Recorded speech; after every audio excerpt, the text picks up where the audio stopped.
Ngara numida wairam phongkhiba panam pawsi degi maru eba paw khara khangasaraga miyamda khudo tamjike Bihan Direct Selling India Private Limited Qnet Manipur da athingba thamlei Pidam Bihan Direct Selling India Private Limited hairiba Director Selling Reselling Multi-Level Marketing LMM ge business model asi Manipur ge lebak lehauga sanaba business na tei Maram aduna Bihan Direct Selling India Private Limited Qnet Manipur da matangkal tuna athingba thamlei haina Federation of Indigenous Peoples Democratic Movement (FIDM) na phongdokre. FIDM gi President Luhongba Chatluraga hai karisu khangdriba leisu gi mangal ningthina phanghodaba arapa khongkanggi jamna suraga leijaba singda thabak pigani haibagi ajaba manglan ama piraga ajaba sempham photoanba online da product interview ama tawduna India gi capital Delhi da thuna changnaba pressure tawbana chingba chathai Hana amadi thuna join tawragadi khudongchaba hena phangani haiduna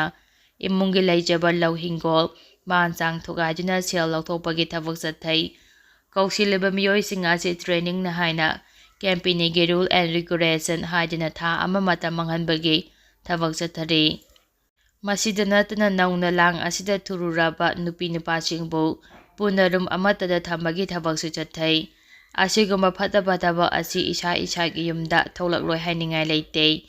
maram asina fataba chatnabi asida yaudnaba makhata na hotnaminase Manipalenga amadi mari lenaba lopchingna su hiram asida akal mami yengsangdana Manipurda asiguma thaudo asi amuk hana thoktanaba honabiyu haiki makhatara papauda CMPO na February 12 da Mass Public Lilikam total shutdown laothokre India government intermemangam kaida border fencing khaba amadi free movement regime FMR lauthokhibagi mayokta Chandel Naga People's Organization CNPO na lakleba February 12 ki ayu pung taruk tagi numidang pung taruk fawa Chandel amadi Tengnopal da Mass Public Lilikam total shutdown chathanaba lauthokhre CNPO na press sadorapa jerol amana hai Mass Public Liligi oina Chandel District Headquarter khakta da chatkani Adam oina matote shutdown ki oina de Chandel amadi Tengnopal District ki naga taba mafam punamakta chathagani khongjang asing ngarang CNPO tribe host NSUC amasung NGAC ki athubagi pangthokiba General Body mifamna warep laukibani NCPO na lauthokleba khongjang asida Chandel amadi Tengnopal ge naga miyamna mapum phana sawat kadabani habaga lonena Mass Lili ajida saruk yanaba khangalakli Makhatara pauda Maitei sude drive list yohanaba assembly na warep law MMTU tha asigi chaichai taradagi hauduna pangthokadoriba Manipur Legislative Assembly mifam asida mitei singbu Indian Constitution ge sude drive list yohanaba assembly na khanaduna warep choidina lawbiyu Mifam asigi ahoba numiki governor na piba address tachu maitei na SC list da chanabagi lenga asina hotnariba amadi paikaliba thabak thoramsing adu karino haibada miyamda khangalu haukiba matam kayagi mamangda Manipurda leiriba political party sing amadi miyamgi mihut oiriba MP amadi MLA sing na maitei na SC list da chanabagi mapung oiba thodang laukani haiduna thajaba pirakhraba singna Mifam asida yetnaba leitena chapchaba warep ama launganaba achepa phirep ama lawbiyu Karigamba assembly asina maiteni SC list chanbagi wafam asina thaiduna chakrabasu yerop furup asibu kanba pamba MLA amana private member legislation oina puthokpiyu haina maitei drive union MMTU na phongdorakli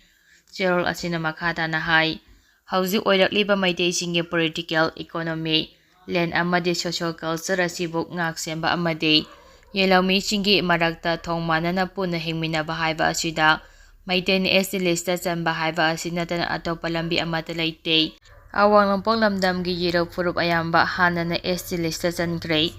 hajik walawriba yelaw furup masa singchu SC list chanabagi khongthang khudingma khongjel yangna paikhatnari Assam amadi Sikkim lengangna su state sing asigi Yerongmi oiriba kanglu sumbi SC list chananaba warep launakre masigi manungda Assamda yelawmi kanglup taruk amadi Sikkimda kanglup taragani thoini Jammu amasung Kashmirda Article 371 laothokraba matungda National Conference amasung PTP na pahari Padari Koli and Gadda Brakinabu SD chanabagi akanba khongthang lokhatki khongthang asubi India gi Prime Minister amadi Home Minister da Saugatuna mamang gi February 4 Parliament da putoktuna SD lista yohanbagi bill pass tawki masigi manungda pahari amadi Padari kanglupsingda Islam lining sapasingsu yauri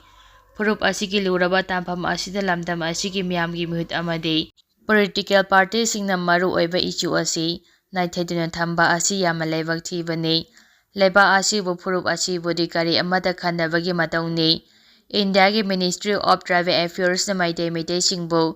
este lista chanabagi recommendation tharaknaba lising aniga subna tarak humdoidegi ngasi phawbada mangarak state lengakta cherol tharakhrei Masigi mathakta hausi chathariba parliament asigi mamangdasu MP Bimar Akoijamna maiteni SC list anabagi hangkiba wahang amada state lengan recommendation tharaktabagi ni haina parliament da pakhompirak palaikhre maiteni SC list chambagi matangda lesing ama samapan marphoga mathoida matam adugi chief minister Risang Kaisingi lengakna state cabinet ki warep lauki masigi makha tarakpadagi haujik phawbada lengakki makedigi chapchaba phirep amata lauba leitre Ihaw asi lising macamapa humdragi matamdagi hawraktuna sahi yangkai helaklabani haidi. Maiteni esti lista chamba haiba asida kari kumba yetnaba amata laifam thokte. Lising macamapa yangkai mathoigi census da maiteni esti lista yawpham thokpa adu matamdagi DC oiba amadi kono home secretary oirakiba. Tikep jena maiteni esti lista yawngnaba recommendation adu thawoina tawkhidabana esti lista yahawkhide. Masigi mathakta Myanmar dagi changchilakpa kanglup phurup singbu eni kuki eni mijo haiba tam asi hapjinduna Myanmar dagi mitop sing khongdapam ama lamdam asida semgalakpani hauji maitai haiba je hiram khudimakta nomagi minority tarakliba masagi maramdamda khongdapam layaktraba phurup ama oiri lising ama chamapani phogumapanda Manipur na India da tingkhraba matungda karikuma makhal amati ki ngaklopidrei India gi masing yamlaba crore chamani phogi ipakta iraknari masigi mathakta Myanmar Bangladesh amati Nepal dagi changchilakpa mitop singna lamdam asigi hana leijaramba yelangmi singi saktamda chawngna singnarakle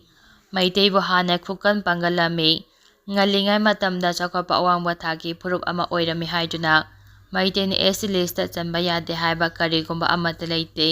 India gi chakholaba Vedic civilization gi Lesing ama changwa dagi na lesing taruk BC gi mamang dagi leklaba khetri sing hausi SC lista yauri hangningli ba wahangdi yelawmi oiriba maitene SC lista chamba yaro haiba aduga Myanmar dagi lakpa kuki jo sing bone SC lista leptana chalamba yai haiba wafam asikari no khwaidik ngakpa wakhalolni kirol asina aroibada hauzik Manipur kaiba yaro haiba kholaw asikhaktana oiba yaroi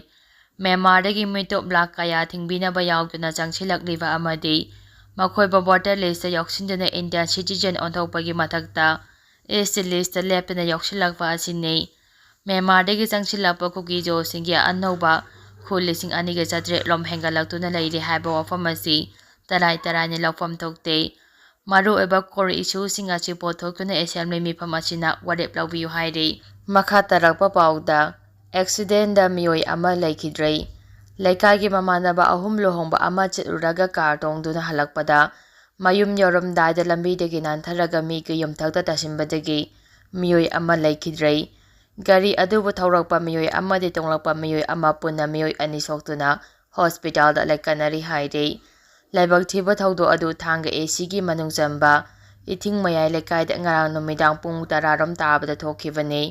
leikhidra miyoi adugi maming Moirangthem Thomas kungamanga amadi soglaba miyoi ani adudi Moirangthem Hemba amadi Moirangthem Nauba kawi hairi